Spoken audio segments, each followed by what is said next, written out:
Hi friends, welcome to my channel. நம்ம இந்த வீடியோல எதை பத்தி பார்க்க போறோம்னா will and would இந்த two words பத்தி தான் நம்ம இந்த வீடியோல பார்க்க போறோம்.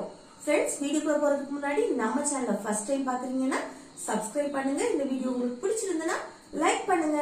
ஓகே, வீடியோக்குள்ள போகலாம். ஓகே, will and would இந்த ரெண்டுமே என்னன்னா மாடல் verbs. ஓகே, இல்ல first வந்து will பத்தி பார்க்கலாம். நம்ம will பத்தி ஆல்ரெடி நம்ம பார்த்திருக்கோம். எங்க பார்த்திருக்கோம்? டென்சஸ்ல பார்த்திருக்கோம். will எப்போ யூஸ் பண்ணணும்னு நம்ம டென்சஸ்ல பார்த்திருக்கோம். ஓகே, இப்போ நான் லைட்டா சொல்றேன் பாருங்க. நான் விளையாடுகிறேன் அப்படின்னா இப்போ நீ என்ன பண்ணிட்டு இருக்க அப்படின்னு கேட்கும்போது நான் விளையாடுறேன் அப்படின்னு சொல்லுவோமா? அப்போ இப்போ நம்ம என்ன பண்றோமோ அதை சொல்றதுக்கு என்ன சொல்லுவோம்? பிரசன்ட். ஓகே,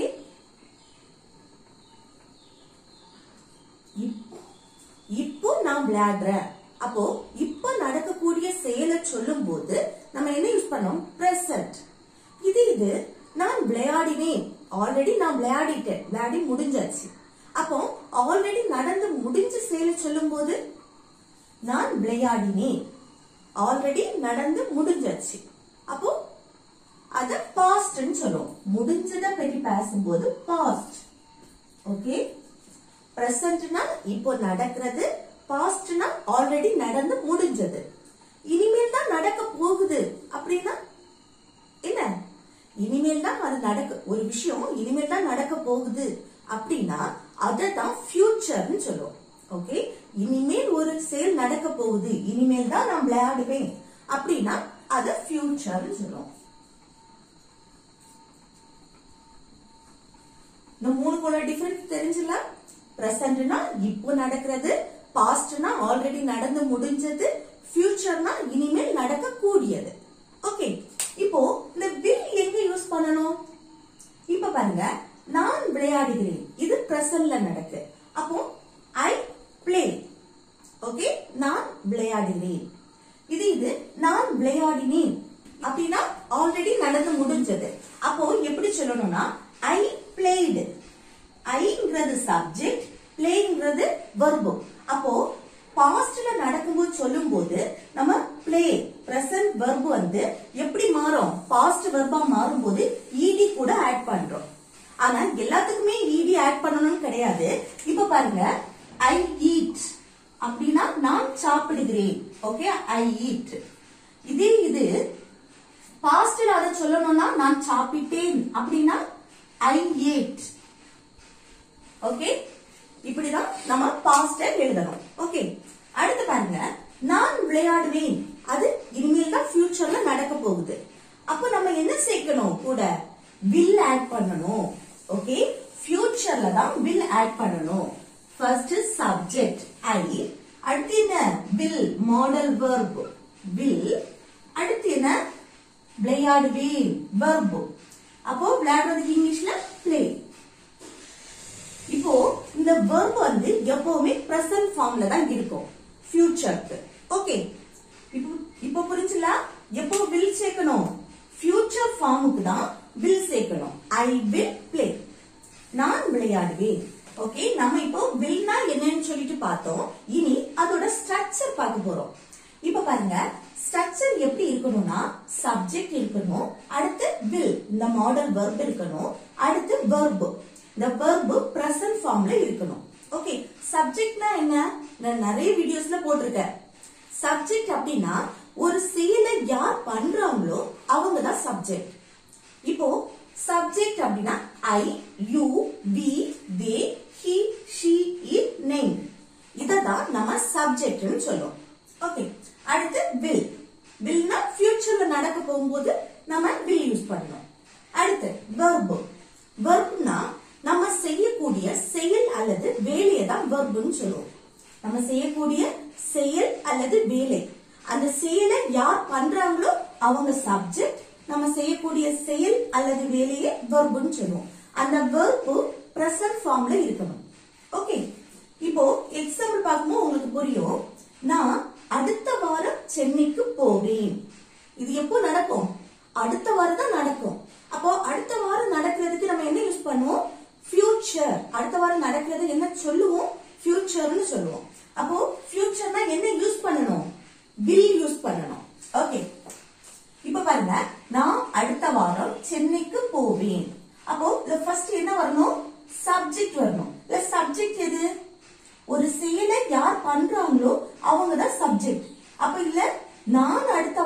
சென்னைக்கு போவேன். அப்ப அந்த செயலை யார் பண்றா? நான். நான் அப்படின்னா தன்னை பத்தி பேசும்போது நம்ம என்ன யூஸ் பண்ணணும்? ஐ. Subject I. ஓகே. அடுத்து will. will வந்து அப்படியே போட்டுடலாம். will எப்போ? போவேன், ஃபியூச்சர்ல. அப்போ will யூஸ் பண்ணணும். அடுத்து verb. verb வந்து என்ன? present formல தான் இருக்கும். இப்போ இதுல எது verb? நான் அடுத்த வாரம் சென்னைக்கு போவேன். எந்த செயல் நடக்குதோ அதுதான் verb. இல்ல எந்த செயல் நடக்கு? போற செயல். சென்னைக்கு போற செயல் நடக்கு. போறதுக்கு இங்கிலீஷ்ல என்னது? go.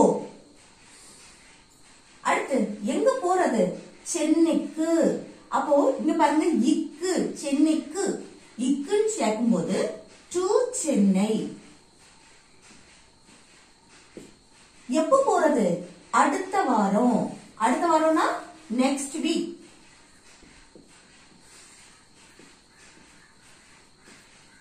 புரியுதா? I will go to Chennai next week. நான் அடுத்த வாரம் சென்னைக்கு போவேன். புரியுதா? அடுத்து பாருங்க, அனு என்னுடன் வருவாள். ஓகே, அனு என்னுடன் வருவாள். இல்ல சப்ஜெக்ட் எது? அனு. அனு பத்தி தானே பேசுறோம். அனு.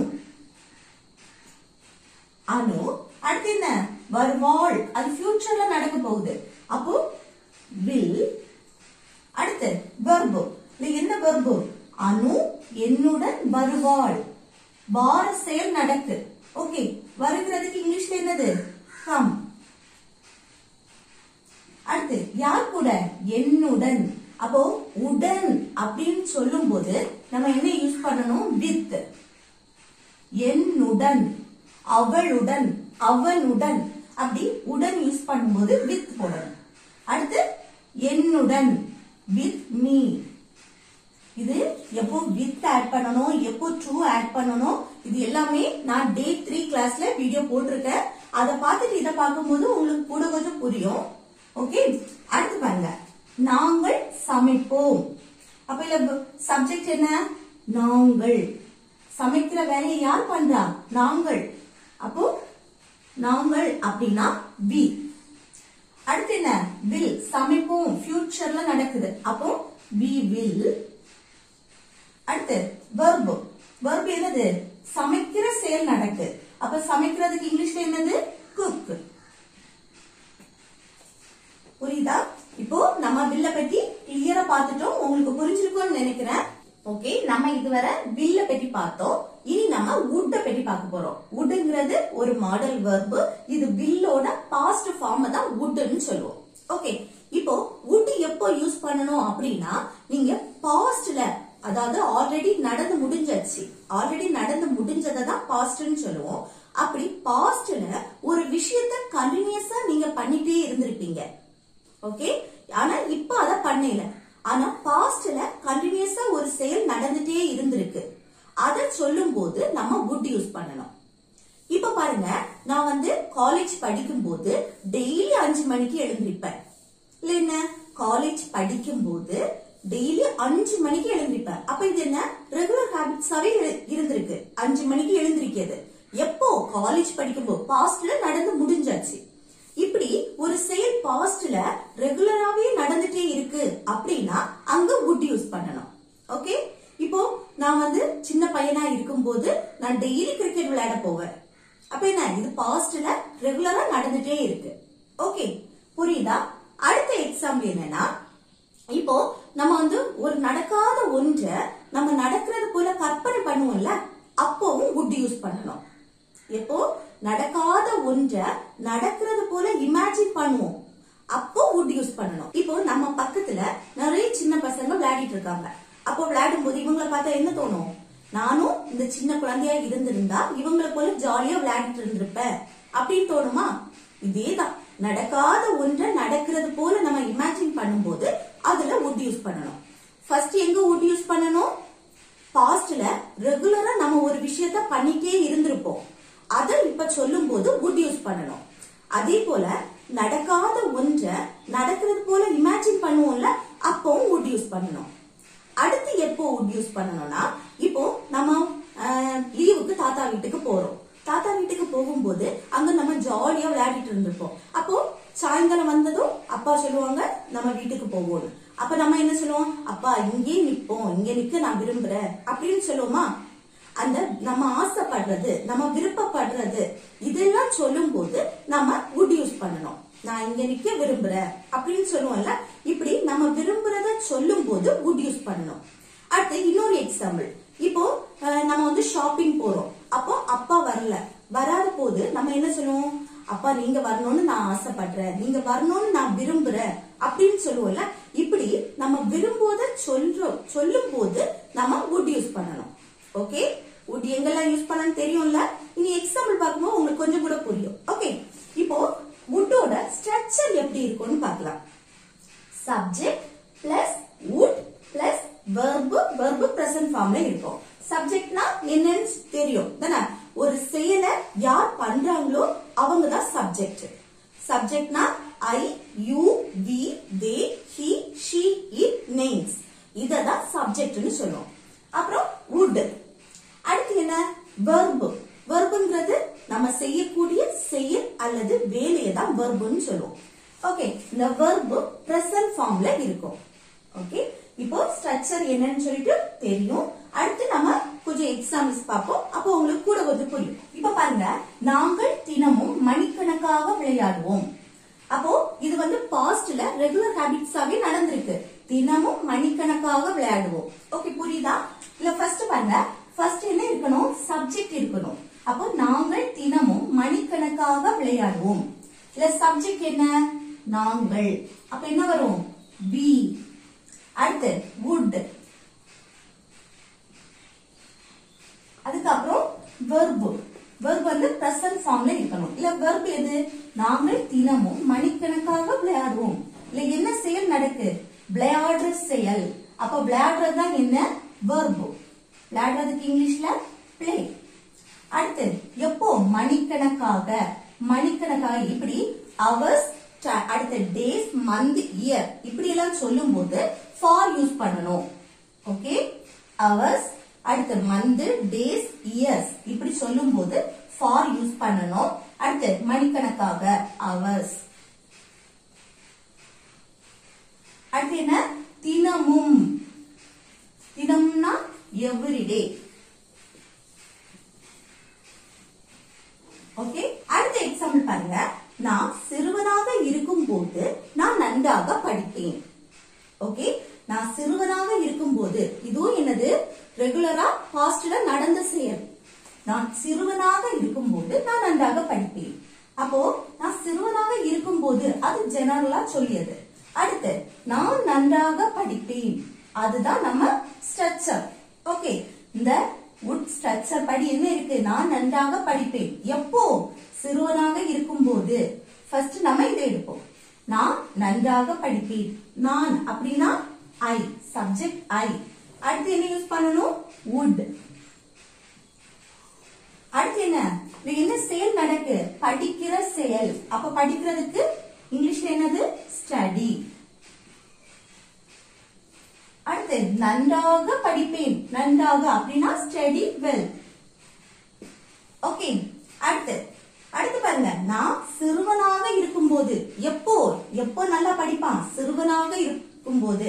அப்போ எப்போ நல்லா படிப்பான்? எப்போ அப்படின்னு சொல்லிட்டு நம்மளே கேட்கிறோம். அப்போ என்ன யூஸ் பண்ணணும்? இல்ல when. இப்படி நான் சிறுவனாக இருக்கும் போது, நான் காலேஜ் படிக்கும் போது, நான் குழந்தையா இருக்கும் போது அப்படின்னு சொல்லுவோம்ல, அப்போ when யூஸ் பண்ணணும். ஓகே, எப்போ இந்த விஷயம் நடந்து அப்படின்னு நம்மளே எடுக்கும் போது இல்ல when யூஸ் பண்ணணும். அடுத்து when. அடுத்து என்ன? நான் சிறுவனாக இருக்கும் போது பாஸ்ட்ல. அப்ப நான்ங்கிறது I. அடுத்து பாஸ்ட்ல நடந்தனால பாஸ்ட்ங்கிறது I வந்தா was வரும். I was. அடுத்து எப்போ? சிறுவனாக இருக்கும் போது. அப்ப I was young. புரியுதா? I would study well when I was young. Okay, நான் சிறுவனாக இருக்கும் போது நான் நன்றாக படிப்பேன். அடுத்து மூணாவது எக்ஸாம்பிள் பாருங்க. நான் டென்னிஸ் விளையாட விரும்புகிறேன். இப்படி நம்ம விரும்புறது, நம்மளோட ஆசை இதெல்லாம் சொல்லும் போது நம்ம would யூஸ் பண்ணணும். இப்போ இந்த சப்ஜெக்ட் என்ன? நான், அது I. அடுத்து என்ன போடணும்? would.